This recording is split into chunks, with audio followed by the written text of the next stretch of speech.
What's up, guys? We are back. Fitness Profit Multiplier, Anthony and Jimmy. Today, we're going to be discussing leadership. Now, people hear leadership and they're like, it's kind of fugazi of a word. Like, what does it even mean? It's not definable. But being a really, really good leader, and every time I think of the word leader, I think of like those memes. And they have like the memes where like the pack of dogs and the leaders in the back, and like, or you have like the other meme where like, the people are pulling like a sled and the leaders in front pulling the sled with them. And I hate when I hear that stuff. It's just like so foo-foo, right? But what does actual real leadership mean for you and your gym? And again, Jimmy, I think by far is one of the best gym owners. I know a lot of gym owners to really, really actually lead his staff. He's a very, very good leader, very good at getting his staff together. So we're going to get some tips from the other guy on here talking about leadership today, because I think he defines it very, very well. And I'm going to chime in and, I don't want to say I'm a good leader too, but I just think that Jimmy kind of stands out in his explanations of how to explain it. So Jimmy, let's take it away. Let's talk about real leadership at a gym. What does that look like? At your personal training business, how are you a real leader? Yeah. So I think it comes down to a couple of different things. And all right, my dog's being crazy over here. Sometimes it comes down to a couple of different things where you're first basing it on, we have to kind of go back to core principles, right? So base principles is like what we like to talk about on this podcast, because base principles are what's going to get you to where you want to go. So when we look at base principles, to be a good leader, you have to have a set of core values, right?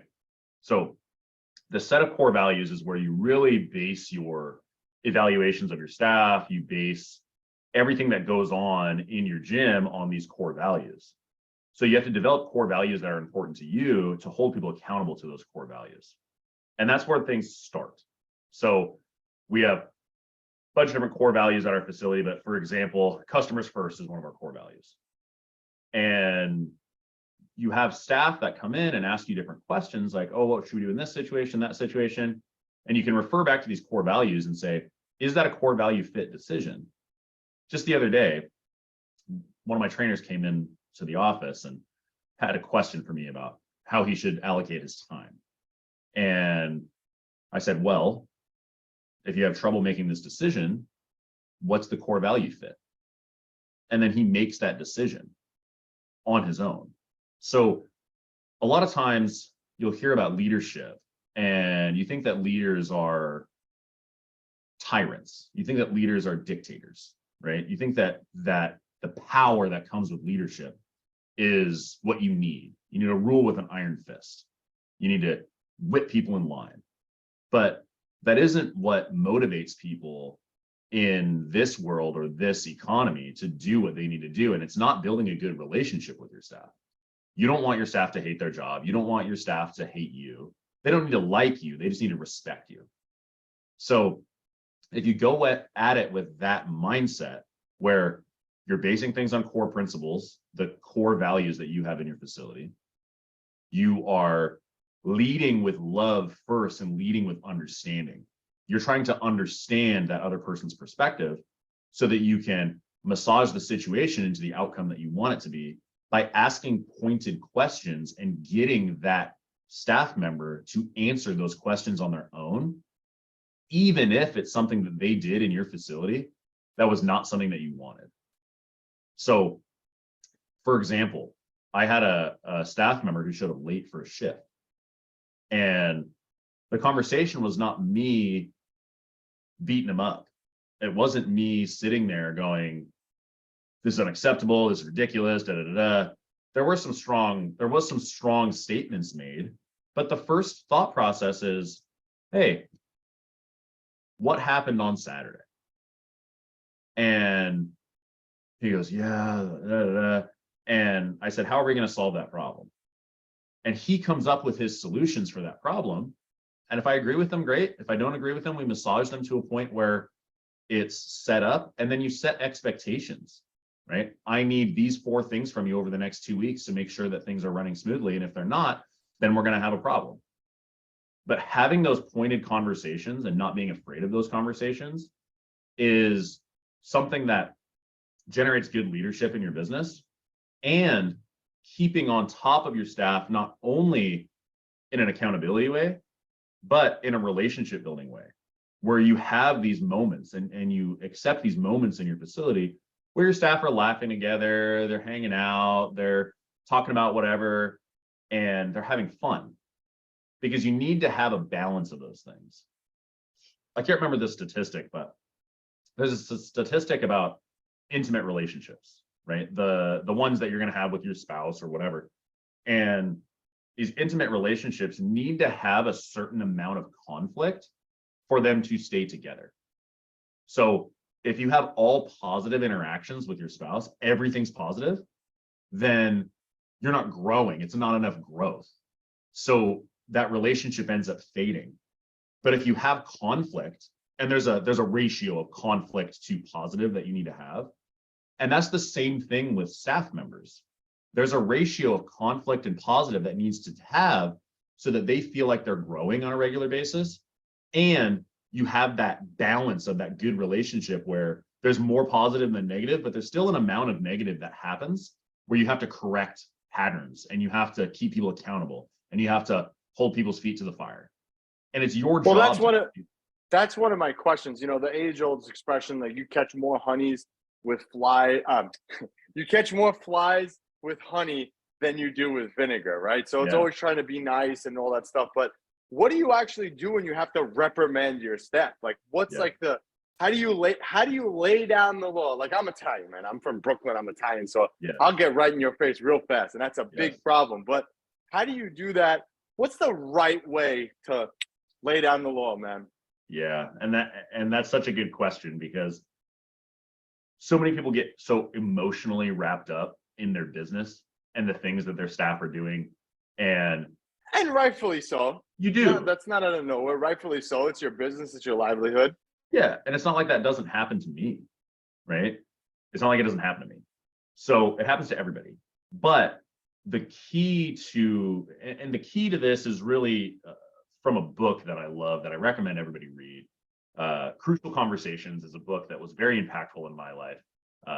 As you can tell on the podcast, or if you listen to any of our content, I'm a pretty even keel guy for the most part. So I'm not like up and down all that much. But even for somebody like myself, that book set the framework for how you have these crucial conversations. They happen everywhere in life. They don't just happen in your business. So this is going to make you a better person, a better relationship builder in life, not just with your staff. So that's the recommendation that I give. But how do we actually do it? Because somebody does something in your gym that pissed you off, you're livid, you're angry, you're sitting there like, I'm just going to fire this person. This is ridiculous, right? And you're complaining about it in your head. You're all over the place emotionally. Something happens, right? Somebody shows up late. Somebody tells the client something that's off your plan, that your system, and it's not aligned with your system. And you sit there and you go, I've told this person 1,000 times that this is our system. So we set up this stage where you're angry. Well, the first thing you do is not go express that anger on your staff. That's not the solution. You don't immediately attack it. Okay? No, don't start there. People make better decisions and they make better expressions of how they feel when they're well fed, well slept, and their stress is low. So the first thing you need to do when you want to go into one of these crucial conversations is to make sure that your sleep is on point and you've eaten something. That's number one, because just the human brain is going to function better when it's not in a state of stress. And those two things can bring your state of stress down. So that's number one. When you go into this conversation, like I was talking about earlier, you lead with questions. You don't lead with demands. You have to better understand the situation. You have to better understand where that person's perspective is. You have to understand where they're coming from and what outcome is going to be best for both of you. And you have to be okay with what the outcomes are. So, and express that to them too. Like, I was having this conversation the other day. Hey, if these things don't change, maybe it's not the right fit, and that's okay. And that's the way you say it when you're talking to somebody about potentially firing them if they don't step up. But that's how it comes out. It's not, I'm going to fire you if you don't fix this stuff. That doesn't work. You say, hey, I need to see these things change for us to move forward with this relationship. Okay. You see how much better that comes off. And then it's like, you ever talk to your parent? It's so much worse when they're disappointed in you than when they're angry, right? When they're angry and yelling, you're like, he's just a hothead. He's just a dick. I don't want to talk to my dad, right? But if your dad's like, Anthony, I'm really disappointed. I was really looking forward to you getting your driver's permit, and you crashed the car, and the responsibility just wasn't there that I expected from you. And it's like, oh crap. Screw you, Dad. You don't love me. but you see the change and the difference. So the key points that you want to focus on are, make sure do not react immediately. Okay. Do not react immediately. Set yourself up, eat well, sleep well, then have that conversation at a dedicated time that you have with that staff member. It's not coming out at them out of the blue when they're on the training floor and reprimanding them in front of staff. It's bringing them into the back office. It's waiting for the clients to leave. It's letting yourself cool off, then starting into that conversation. Okay, so that's number one. Go ahead. Okay. I was going to cut you off. Yeah, so that's number one. Okay, number two, when you go into that conversation, you lead with love. Okay, and I know that sounds weird and foo-foo and fugazi, as those guys over in New York say, but it's very important. Lead with love, lead with understanding. You want to understand where they're coming from. You want to understand why these decisions were made. Because if you lead with that and you have more information going into that conversation where you just ask them for information, then you can decide if you're going to call them out on the issue, or you're going to understand the issue a little better and then massage that situation into something that's going to work better for you. And then on top of that, before any of this happens, the number one thing as a leader to recognize is who is at fault for this happening, this thing that you don't want. Who is at fault? Because what was your contribution to this happening? What could you have done better so that this didn't happen? What expectations did you not set properly? And you have to take ownership over the little things that you didn't do to train this staff up or set expectations properly or hold the staff accountable that you need to change and you need to improve. Business is about self-improvement, because your self-improvement improves the business and improves your ability to generate these skills in yourself to better manage your business as a whole. So if you don't set expectations, that's on you, or then it's on them, because they're just doing what you have set the expectation for. There are plenty right, man. of Good point. It kind of dovetails into what I was going to cut you off and say, and I'm cutting you off and saying it anyway. But sometimes, and it's that age-old expression, if the staff is not doing what you're supposed to do, you have to lead the horse and you have to go in there and show them. So like, for example, and this is the kind of example that comes to mind. It's like, okay, there's something on the floor and you're walking by, you should be the first one to pick it up too. So how do you get your staff to kind of fall in line with that? And I know the answer, but I'm just talking. Yeah. There's two real points on this, right? It's setting the example first, because you have to live it. And then it's setting the expectation and reminding them. People need to be reminded more than they need new information most of the time. People forget. It happens. It happens to us. It happens to everybody. So our staff is not immune to it. Just because you told them once, so you have an expectation, or you have something that goes on in the gym that seems common sense, they don't know. They don't know. One example recently, I had a new staff come on, and we have in our employee manual that we go over with everybody, you will wear